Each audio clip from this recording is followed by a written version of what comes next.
in this video, I will show you how to prepare your file in order to work creatively with color channels. I'm gonna count them for you and then I will start working in Photoshop.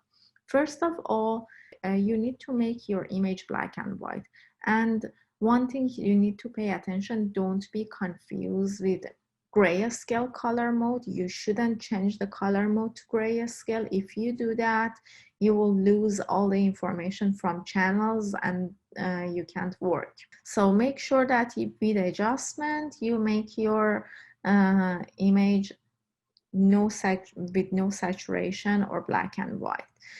Also, the second rule that you need to know that it works when you have a white even background. So we are going to change our background to white. There are different approaches you can have, but make sure that it is white and even. And the third thing that you need to pay attention, it is really important that you need to have a flatten one layer when you work in channels. It means, so if I go back to the layers, right now I only have one layer in the layer panel. This is how your image should like. So if you make changes in order to prepare your file, and if you have multiple email layers, you need to make sure to flatten them. So let's now jump in Photoshop and do the steps that in order to prepare our file.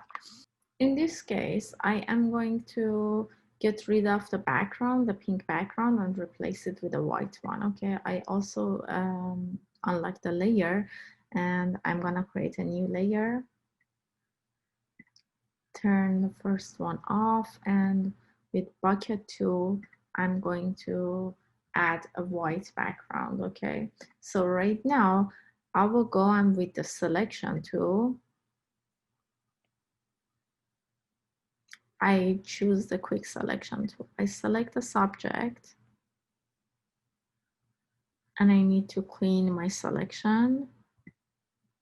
Delete from these areas, which with holding the Alt key, I can delete and add, for example, to this area of the selection and add to this area of the selection. Definitely, I am trying to do a quick selection.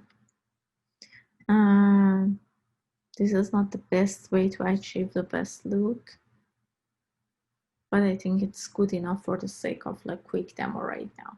So what I'm gonna do, I go choose the select inverse because I want to get rid of surrounding area, and I delete it, Command D. And as you can see, I have multiple layers, so I shouldn't eventually have it, but it's okay for now. And also I mentioned that we need to have a monotone image. So now I go to the adjustment. You can choose black and white, or from the hue saturation, you can make the remove the saturation.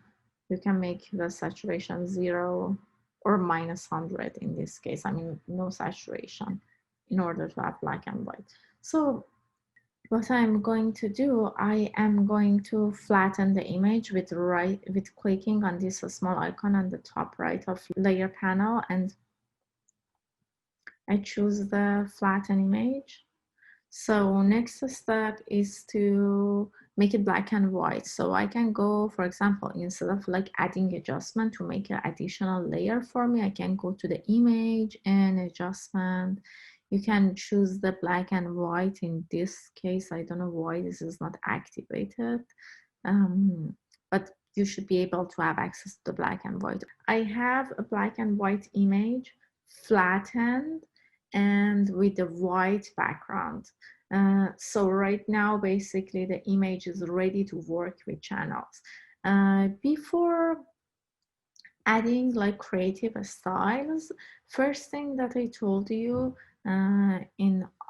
before, to make sure that you have some basic understanding how channels work. So I'm gonna click on the channel, and right now I'm in the CMYK. I think that was the reason I couldn't see the the black and white option for the adjustment. So let's go and change it to image mode. RGB, you can still work in the CMYK, okay, but let's keep it simple to RGB at this point, and then we can work in CMYK too. So let's see if my assumption is right. If I go back to the layer and right now go to image adjustment, as you can see, black and white option is activated. So you can't work with black and white in CMYK mode. It only works with RGB. So I should be able to sit here too. Yeah. So if I click on that one, also it makes like my image black and white. So anyway, I can see it black and white, and as I told you, we don't want to have two layers. So again, I click and flatten my image.